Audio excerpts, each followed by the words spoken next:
Hello everyone and welcome back to Gardening Mindfully. I'm Zenith and I hope you're having a fantastic day.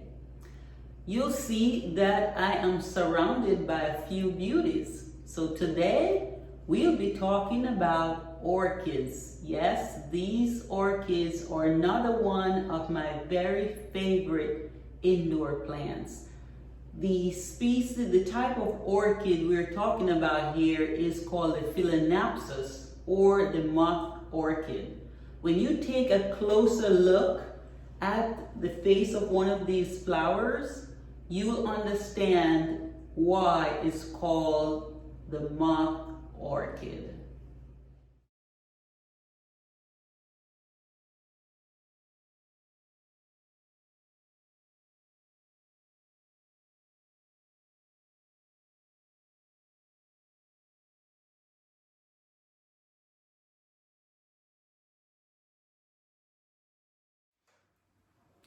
Phalaenopsis orchids are great for first-time growers. First, they rebloom. Yes, they are great rebloomers. Second, as far as care and maintenance, Phalaenopsis orchids require very little care and very little attention. They are not demanding and they are not complicated. Actually, they're one of the easier varieties to grow. In addition to that, they are very large, showy, sometimes vibrant flowers will last 1 to 2 months, which is very, very rewarding, especially for a first-time grower. And we know how much we love bold, showy flowers. And for me, I have them dotted throughout our home. I'll have them in the kitchen, I have them in a window, I have them in a bathroom. I generally have orchids throughout our home.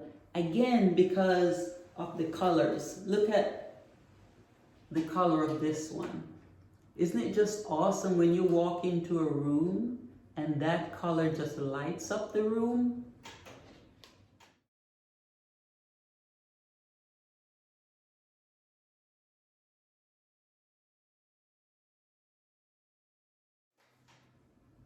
Now let's talk about care and maintenance.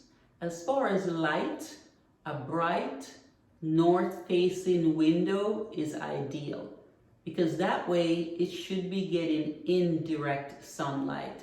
Your orchid will not thrive in direct sunlight. Again, because the leaves may scorch.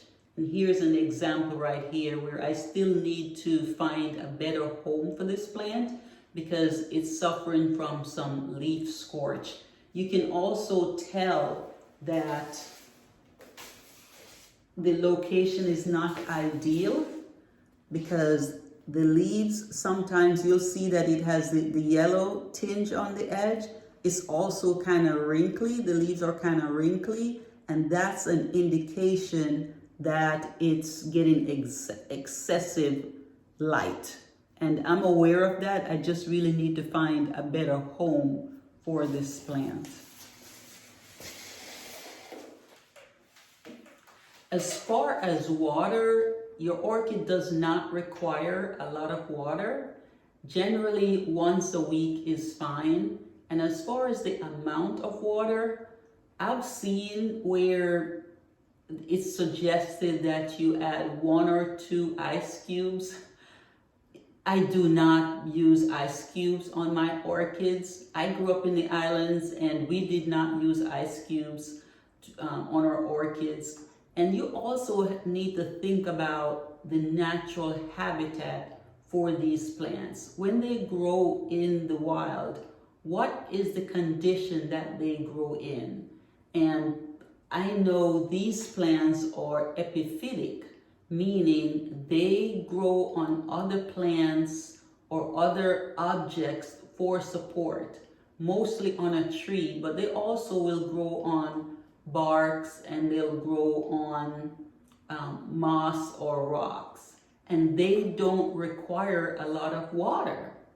And the climate in those areas is very hot and humid. And So I just don't use ice cubes. If it works for you, that's awesome, but I don't use ice cubes. What I also do as far as watering is when it's raining, I'll put my orchids outside and let it get rain. Because again, in the natural habitat, they get moisture and nutrients from the air and from the rain. So I think it's okay to put it out in the rain. I've been growing orchids and having plants for the better part of 40 years, and I've always had my orchids out while it's raining, and I've never really had a problem. And as far as how you can tell when it's time to water your orchids, generally if you pick up your orchid and it's very light, then you know it is time to water. In addition to that, what I do, and you'll notice that with these, I keep them in the plastic container that they come in. I will just touch the bark or the medium that it's in, and if it's dry, then I know it is time to water. And a lot of times, if it's not raining or I don't have any rainwater, I'll take my orchids to my kitchen sink. I'll fill up my sink with water and let it get to room temperature, and I'll just sit my orchid in that water, and I'll walk away and leave it for 15-20 minutes, and when I get back, I'll just shake off the excess water and then place my orchid on the kitchen counter on a kitchen towel and wait for the excess water to drain, and then I put it back in the planter. Now, as far as soil, again, because orchids are epiphytic, meaning they grow on something else, they don't grow in soil. That means our orchid will not thrive if we put it in potting soil. So you'll notice in at the garden centers that they sell bark, which is what I have my orchids in. I tend to use bark. Some people will use moss or they'll use rocks. I've always used bark because that's what I saw my family using when I was growing up. As far as temperature, if your home is between 55 and 70 degrees, that temperature should be ideal for your orchids to thrive. And what I normally will do, I'm in zone 8A. And what I do when the temperature gets to maybe 50 degrees, I will take my orchids and leave them outside for a couple nights. And what that does is it will jolt them into starting to rebloom. And I'll do another video talking about how to get your Phalaenopsis orchids to rebloom. So between 55 and 70 degrees is ideal, but there are certain times of the year, depending on where you are, that it's okay to go ahead and put your orchid outside for a couple of days or so to get it started. Or if you have a cool place in your home, it's okay to go ahead and place your orchid in there as well to get it jump started to start the reblooming process. So now let's talk about fertilizing.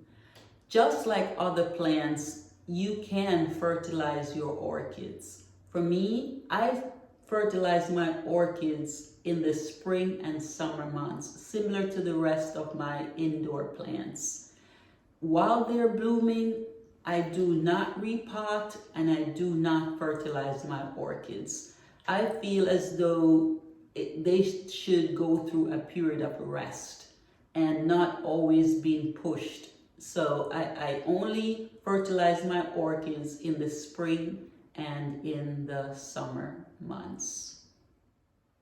Now I know I said I'll do a video explaining how to go about getting your Phalaenopsis orchids to rebloom, but I'd like to show you quickly in a couple of these plants that they do rebloom. If you look at this particular orchid, you'll notice the old flower spike right here, that once it was finished blooming, I did cut it, the spike, maybe a halfway. And so I left some of the old flower spike, and you'll see the new flower spike coming off the old spike. And you'll see it on this one as well. See it over here? This is the old spike. I still have my stake in, and this is the old spike. Here is the new spike, and look, there's another one coming right there. Can you see that? Yeah, there's another spike coming right off there. So on this particular one, there's going to be 2 from this old one, and so far I'm only seeing 1 here. Oh, actually there is another one. I just noticed this just now. There is another flower spike. So again, with patience and care, your Phalaenopsis orchids will rebloom. This is proof here, folks. Here's another one. This is, wow, this is going to be awesome. I need to do another video when these are blooming. So we have 1 spike here, we have another spike here, and we have 1 here and 1 coming here.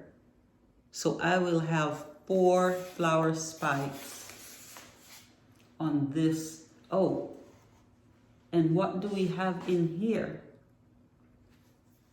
Not sure, can you see that?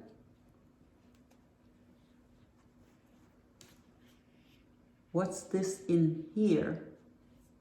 I'm not sure if that's a root. I think it might be a spike, but it might be a root also. Not exactly sure, but I'll keep you posted. This, folks, is going to be a beauty. I can hardly wait. Now let's show you on this other one. Now you'll see the old flower spike is right here. So this flower spike was cut closer to the base. And here is the new flower spike that's growing. Wow. So when I told you that Phalaenopsis orchids are one of the better orchids to grow for first-time grower, and I mentioned that they do rebloom, yep, they do rebloom. There is that, look how healthy that flower spike is. And you see the old flower spike that I did cut closer to the base. Proof positive, folks, they do rebloom.